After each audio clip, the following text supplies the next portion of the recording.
வத்சலா மாமி சொல்றீங்களா?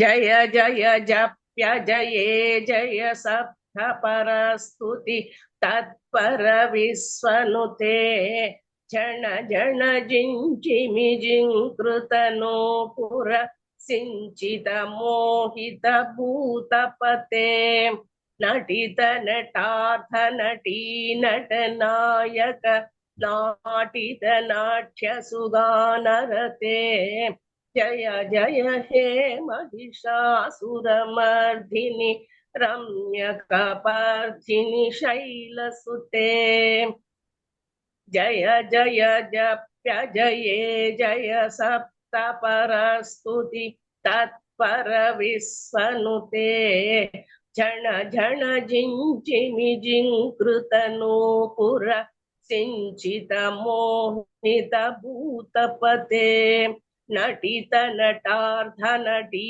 नटनायक नाटित नाट्य सुगानरते जय जय हे Mahishasuramardini रम्यकपर्दिनि शैलसुते. Very nice, mommy. Oh, Hariom Shiva. Hariom Anna. Hariom Hariom Amma. Hariom. Very good. Oh, Gayatri Aunty. Hariom. Seri. So we will look at the meaning of this verse. What does it say?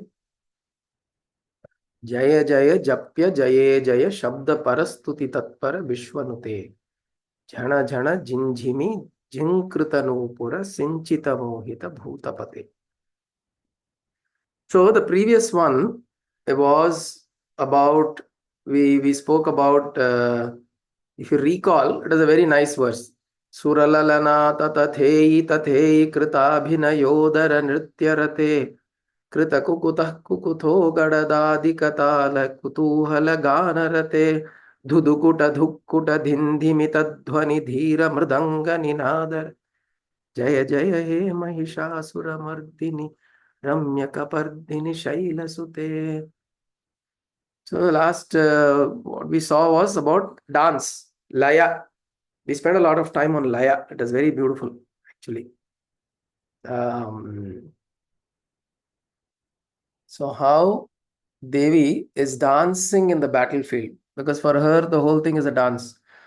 In fact, there is a book called The Tao of Physics. Those who have heard of this or read it or haven't, look up this book. It's a nice book.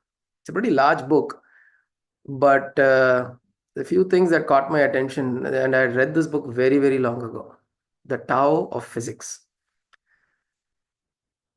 So this author explains how physics and spirituality is very, very, if you go deep enough into physics, into theoretical physics, you will start experiencing that which is beyond the physical.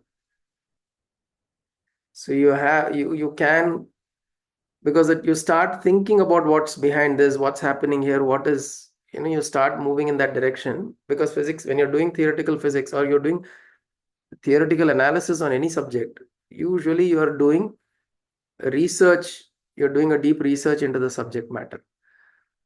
So when you go in that direction, usually you will enter into something from physical into the non-physical realm. You will enter slowly. So Tao is an Eastern philosophical following. It was established by a philosopher called Tao Te Chang. Tao Te Chang or something like that. So that, yeah, Tao Te Chang. He's an Eastern philosopher, and he established this philosophy where he talks about Tao as the natural flow of things, which we call as dharma. What we refer to as dharma or rutam, we talk about as rutam. Rutam vachmi, satyam vachmi. Satyam is the the supreme truth that does not have any necessary reflection and manifestation. That is Satyam. Ritam is the expression in manifestation of Satyam. Satyam that is reflected in manifestation is Ritam. So we do this in Ganapati Atharva Shirsha. Satyam Vachmi, Ritam Vachmi, Avatvam Mam, Avavaktaram, Avashrotaram, so on and so forth, right? Ritam Vachmi, I am saying the truth. I am saying Satyam Vachmi is I am saying the truth, which is the eternal truth. Ritam Vachmi, I am saying that which is in alignment with Dharma, that which is in alignment with the flow. This flow is what is referred to as Tao, T-A-O. So when we're talking about Tao, the reason this thought of Tao came, because in that book, The Tao of Physics, this author says that he is sitting by the beach and he is just looking at the open wide sky, and he's looking at the ocean, the water, river, and the whole the sky and all of that. So when he's looking out into the open vast space, he has an experience there. And he has an experience that molecules are all dancing. He experiences the water molecules as the waves of the oceans moves in, and the wind blowing, the clouds moving, and all of that. He's able to experience that there are all of these are molecules and particles, and they are dancing. And they are dancing not randomly, but there is a certain rhythm to it.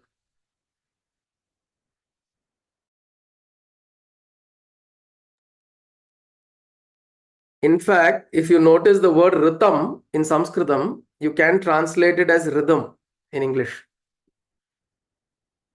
Because it means the same in a way. Rhythm is what? There is a certain pattern or a structure or a beat.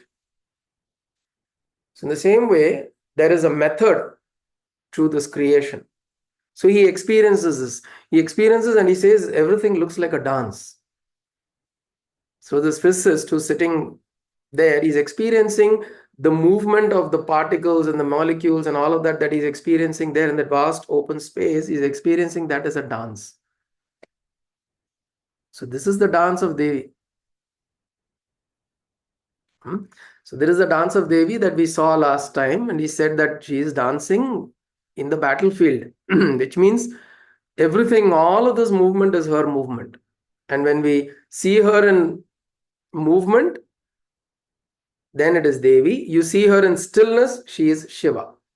So this brings us to the next verse, which we chanted today, is Jaya Jaya Japya Jaye Jaya Shabda Parastuti Tatpara Vishvanute Jhana Jhana Jinjhimi Jhinkritanu Purashinchita Mohita Bhutapate Natita Natardha Nati Natanayak Natita Natya Suganarate Jaya Jaya He Mahishasura Mardini Ramya Kapardini Shaila Sute Jaya Jaya Japya Jaya Jaya Shabda. See what is happening here. She is winning over all of this negativities that have come in the form of the asuras and all these elements that have come out.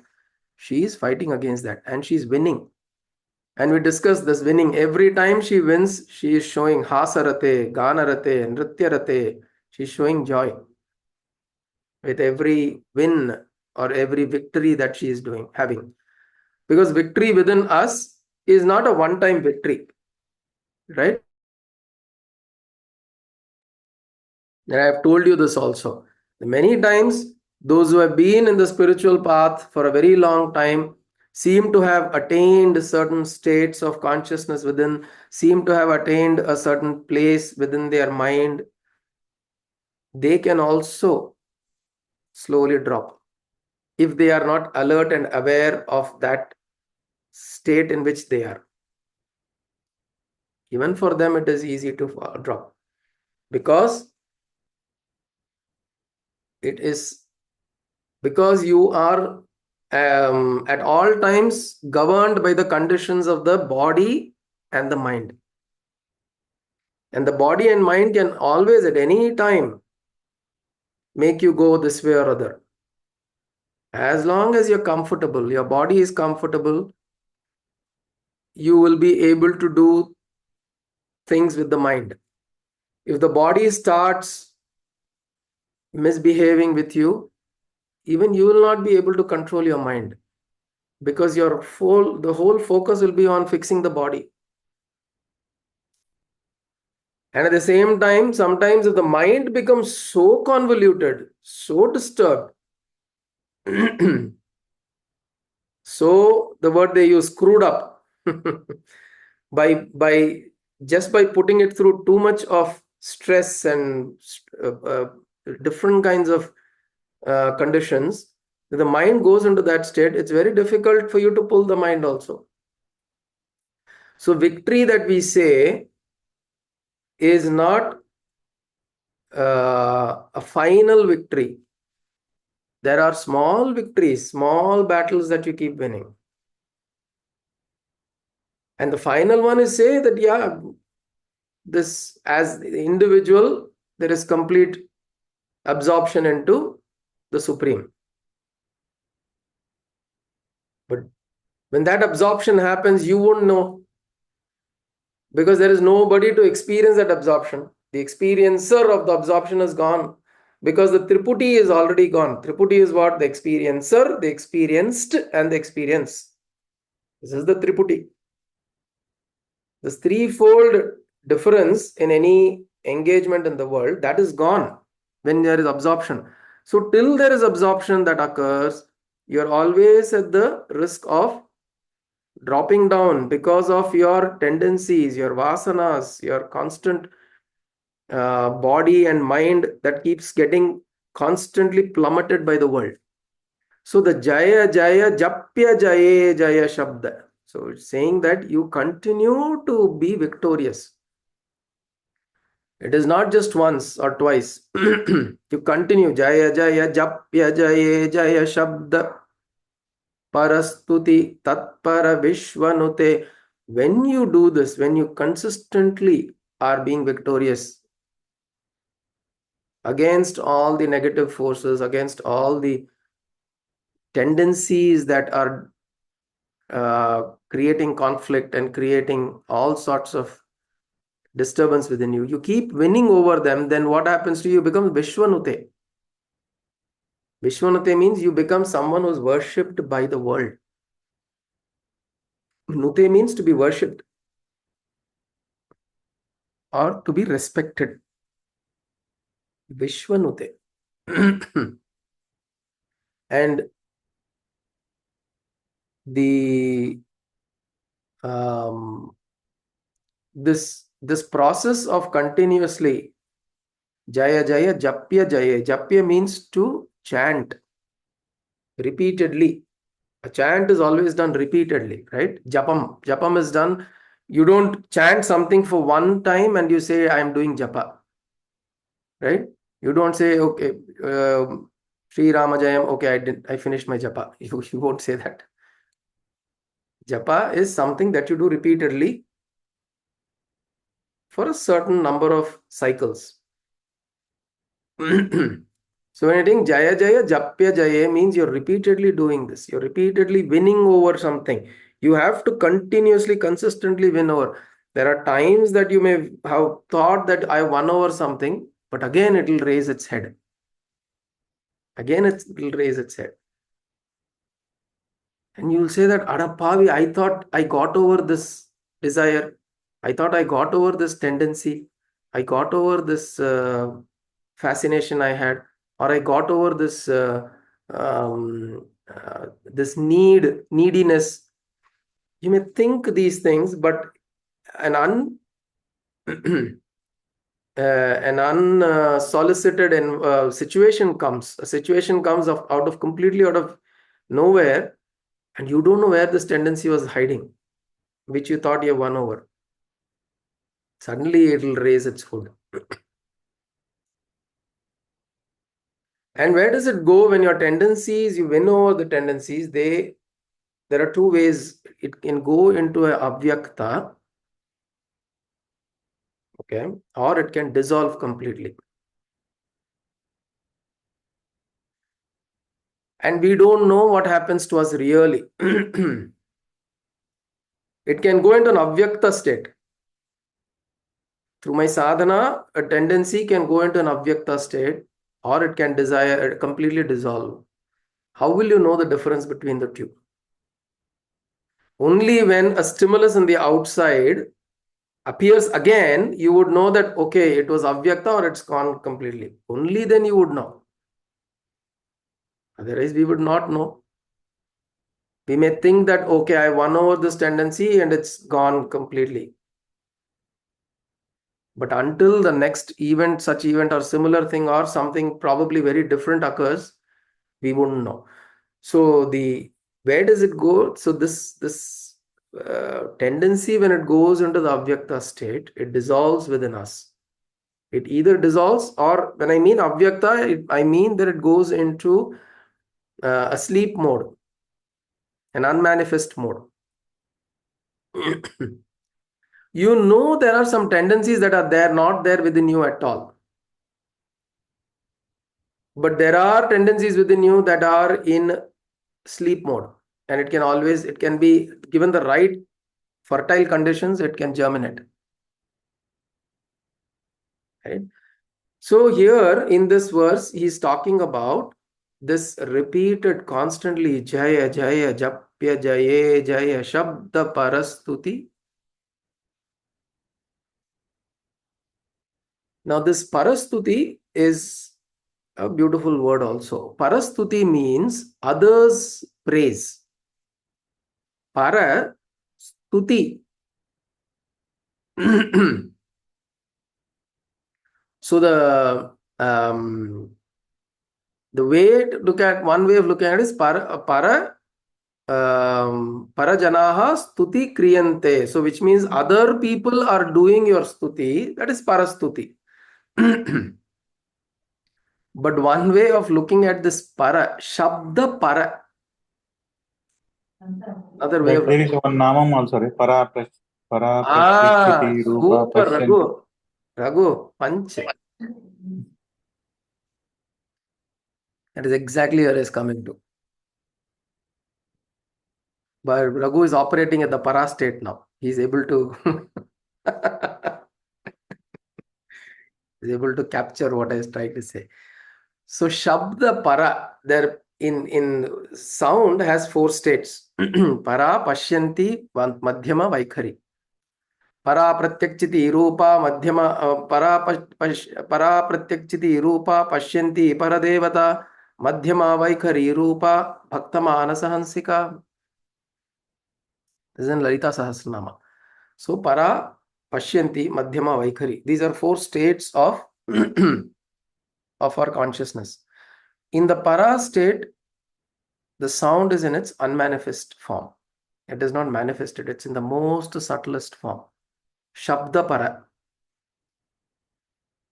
So from the unmanifest, so which is why you notice this particular verse refers, there's an indication to Shiva Shakti. Both are coexisting here as Ardhanarishwara. So the Shakti that you are notice is referred to here as Ardhanarishwara, because she is present as this movement, and she is also present as this stillness within you in the parastuti, the parasthiti. Parasthiti.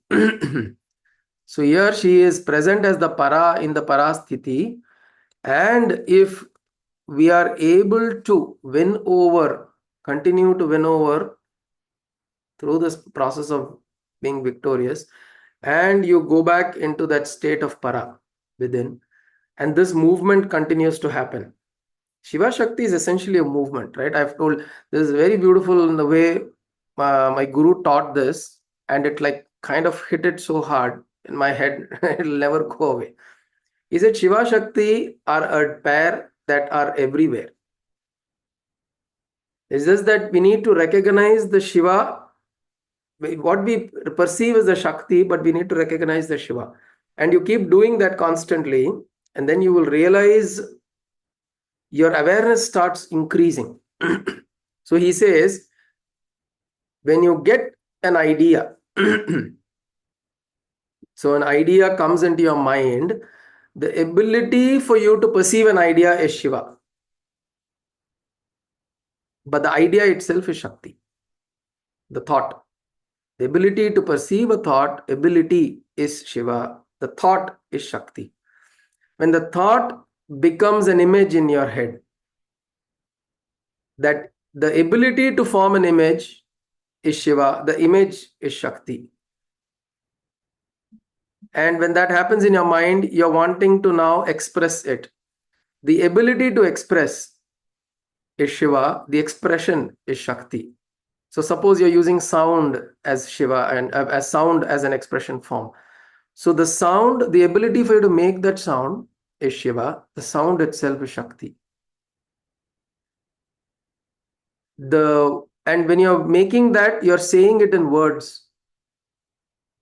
So the ability for you to speak a particular word is Shiva in the potential form. A word that when it comes out as expression is Shakti. So the Shiva Shakti continues to operate at every level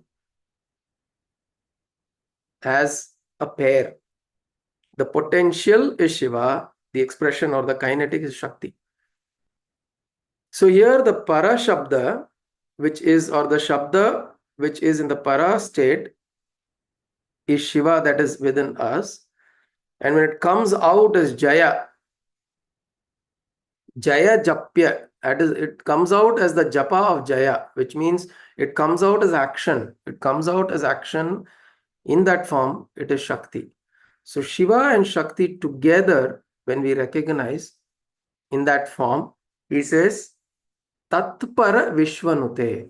Tatpara means immediately, quickly, or in a hastened fashion. Vishwanute. There is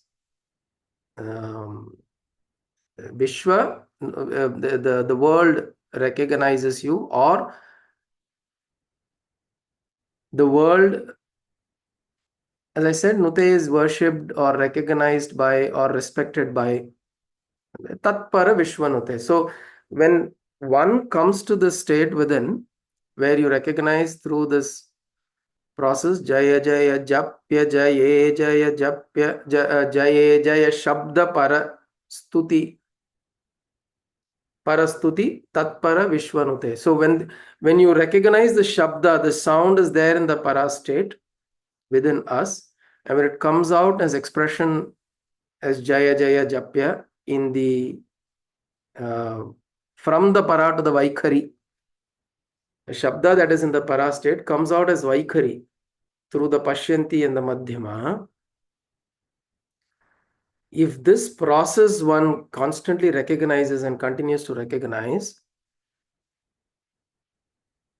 actually, when this process is understood within, whenever we do any form of meditation or prayer or even dhyana or japa, when this constant repetition that is happening, we also know that there is a Shiva Shakti in play constantly.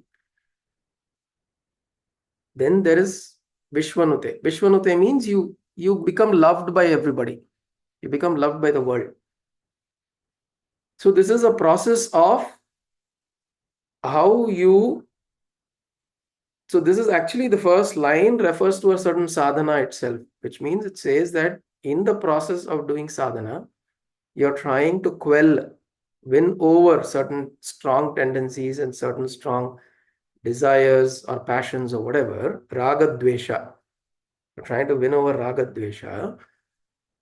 When you recognize, if you're sitting and doing japa, like Jiddu Krishnamurti will say, if you're saying a japa without paying the right attention, it is like saying Coca-Cola. You say Coca-Cola 108 times, there's no effect. So the word Of course, the words have effect and all of that. So in Sanskritam, we learn the Shabda has a certain potency. But if your attention is not there, and the japa just is, even ajapa japa, without attention, we say that, oh, even when mind doesn't think, when I'm not thinking, there is japa that is happening, but there must be certain level of awareness that must be there. Right? It happens on its own as a sound within you, but we should be able to listen to that sound. We should pay attention to the sound. Now, that paying attention is the process. And when that process happens during this, only then there is dissolution or any kind of tendencies being subdued.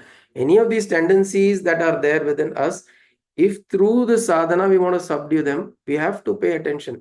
We have to, when you're saying from para, when you say Ram, Ram, Ram, Ram, Ram, Ram, Ram, Ram, Ram, if I get just say chant Ram, Ram, Ram,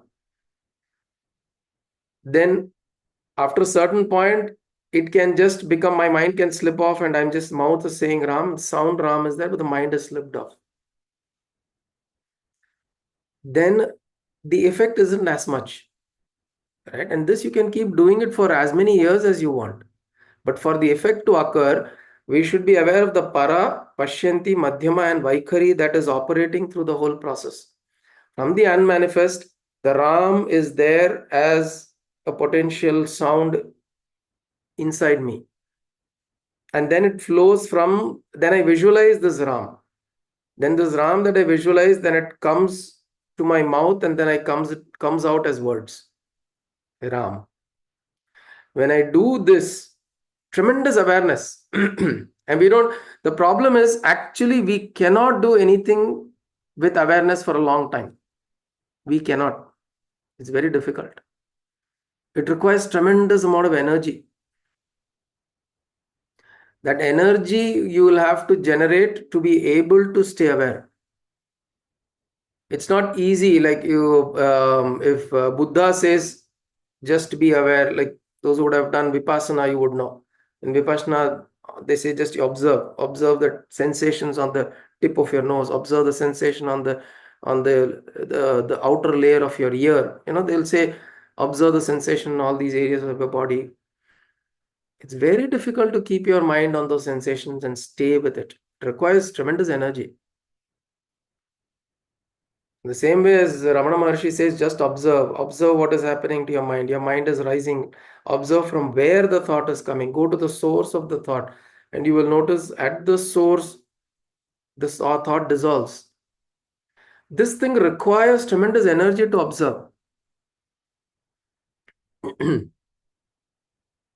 And that is why we do all of this, the Chitta Shuddhi exercises, the Atma Shuddhi, all the Shuddhi Karana that we do. Why do we try to be as, as pure as possible when we take on to some of these sadhana, so that we generate and assimilate that energy so that the sadhana can be done properly.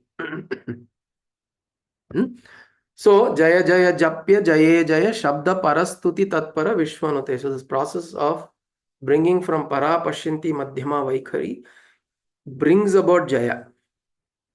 This process, when we do it with conscious awareness, brings about Jaya. Jhana Jhana Jhinjhimi Jhinkruta Nupura Shinchita Mohita Bhuta Pate. So now, there is a very interesting use of Shabda in the previous verse and Jhinjhimi, Jhinkruta, Nupura, these sounds. Shabda are sounds, right? Shabda are not necessarily words. Shabda is sound. Now, what is the kind of sound he's saying that you will hear is the sound of Devi's anklet. Jhana Jhana Jhinjhimi Jhinkruta Nupura is an anklet. Golusu. Nupura Shinchita Mohita Bhutapate. This particular anklet sound, who does it entice? Bhutapate. Bhutapate Shiva himself. Mohita Bhutapate, which means it entices Shiva himself. So, which means when we are able to hold our attention in that process of sadhana, then the sound of Devi, which means what you experience within yourself as the shabda is like the nupura. It is like the anklet sound, the sound of Devi's anklets, which entice even Lord Shiva. So, which means through your sadhana, you can bring divinity to you. By means of your sadhana, your effort, because when you do this in the right way, the Jaya Jaya Jaya Japya Jaya Jaya Shabda, in that form, in terms of paying attention to your para Pashyanti Madhyama Vaikari, I'm paying attention to the sound and the emotion and the thought that is coming through that.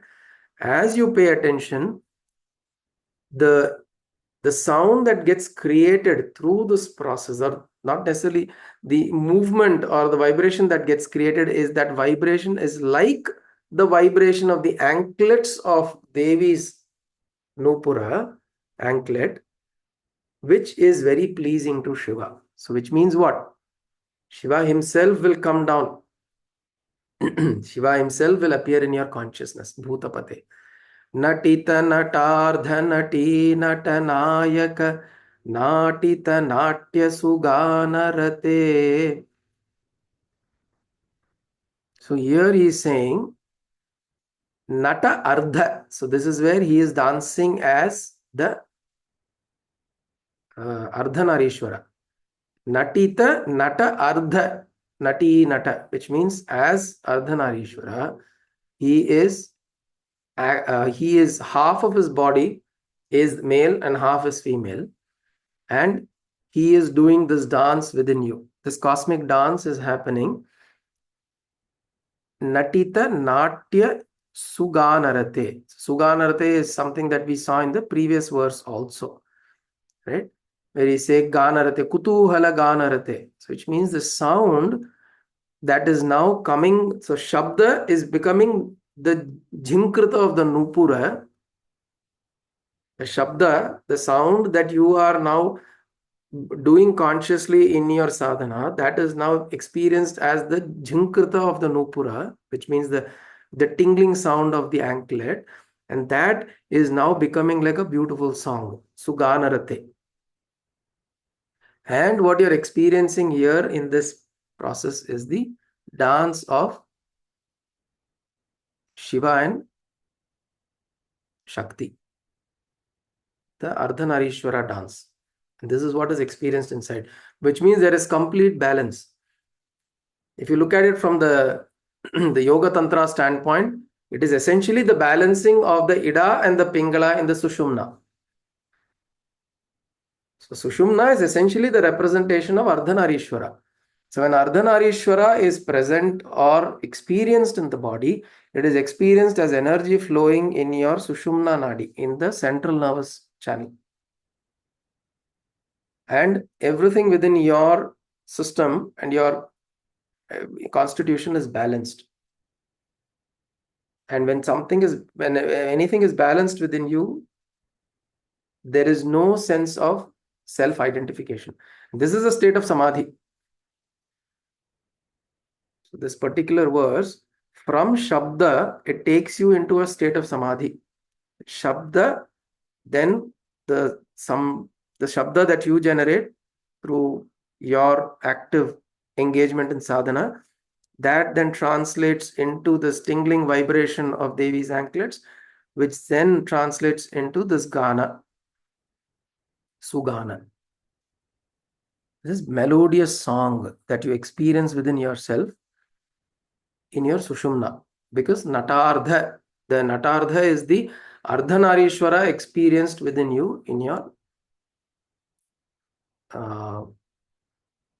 psychic body as the energy that's flowing in the Sushumna. Right? So look at this verse, it's very beautifully structured. It kind of indicates how your sadhana, you become conscious about your sadhana. In your sadhana, from para Pashyanti Madhyama Vaikari, constantly meditate upon that idea And any form of chant that you do, remember Jaya Jaya Japya Jaya. There is no Navanda, I have done 1 lakh japa. Is it enough? No, it is not enough. You keep doing it. Because you have to keep yourself in the state of samadhi. You have to keep your state in the state of natardha. So that you experience this constant dance of natita, natardha. Right? So how does that verse go? Natita, natardha, nati, nata, nayaka, natita, natya, suganarate. So the dance of the Ardhanarishwara, the Nati and the Nayaka, the dancer, which is the lady dancer, the female dancer and the male dancer, both of them, Natita Natya, Natita Natya, they are dancing this dance of life. And it is tuned to Suganarate. So that dance is happening inside us. Okay. It's very important to recognize. We're not talking about some Shiva, some Shakti somewhere dancing in the skies or in Mount Kailasha. And oh, கதை நல்லா இருந்தது கேட்கறதுக்கு அப்படி இல்லை. It is not, it's not a story or an Amar Chitrakatha story that we're talking about happening elsewhere. It is a process that is happening within us all the time. So Adi Shankara, the composer, through this verse is trying to remind us that be in that presence of that dance, experience that dance. Then if we experience that dance constantly, then we will be dancing through our lives, like the way Devi is dancing. Like everything will seem like a dance. Nothing will seem. When can you dance joyfully, comfortably? When you have no inhibition, when you have no constraints, when there is complete sense of freedom and abandonment. No restriction and freedom and abandonment. When you have completely let go, that is when you can dance freely. So when this dance is happening, means what? Your inner state of mind is in such a kutuhala, which is overflowing abundance and joy, irrespective of the world the way it is. The way, and then when the joy comes, you will do whatever you do will be the right thing. Because you're doing it from that joy. Your joy is not bothered by the way the world is. Because it will be this way, whatever happens. Right? Mahabharata happened 5,000 years ago. यदा यदा हि धर्मस्य ग्लानिः भवति भारत अभ्युक्तानाम् अधर्मस्य तदात्मानं सृजाम्यहम् परित्राणाय साधूनां विनाशाय च दुष्कृतां धर्म संस्थापनार्थाय संभवामि युगे युगे. I will come again and again, he is saying. Krishna is saying. He came in Dwapara Yuga. He did all of that. So he established dharma. What happened after establishing dharma? Again it started declining. Correct? So this will continue. Dharma will be established, it will decline, and somebody will come, establish, and do something, some movement, social changes will occur, and all of that. Again, it will be established, again, it will get destroyed. This is a cycle. What is important in all of this cycle, this crazy cycle that's happening, we have to come into that state of dance within ourselves. If we don't, we'll keep getting beaten back and forth, back and forth. Right? So through this Mahishasura Mardini, remember Mahishasura Mardini, we should remember it more as a dance in the battlefield rather than a fighting of Devi in the battlefield. It's a dance. Several verses you notice she's dancing. She's joyfully dancing. Don't think that she's so angrily going around and chopping off heads and all that. No, she is dancing and doing it joyfully. So same thing, whatever we have to do, we do it joyfully from that inner joy. Okay? So that's this beautiful verse. Okay. Om कायेन वाचा मनसेन्द्रियैर्वा बुद्ध्यात्मना वा प्रकृते स्वभावात् करोमि यत् सकलं परस्मै नारायणायेति समर्पयामि सदाशिवायेति समर्पयामि जगदम्बिकायेति समर्पयामि सद्गुरुनाथायेति समर्पयामि हरि ओं तत्सद्गुरुभ्यो नमः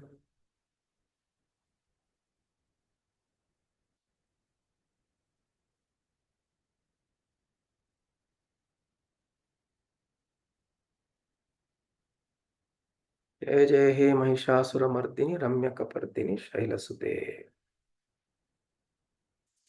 हरि ओम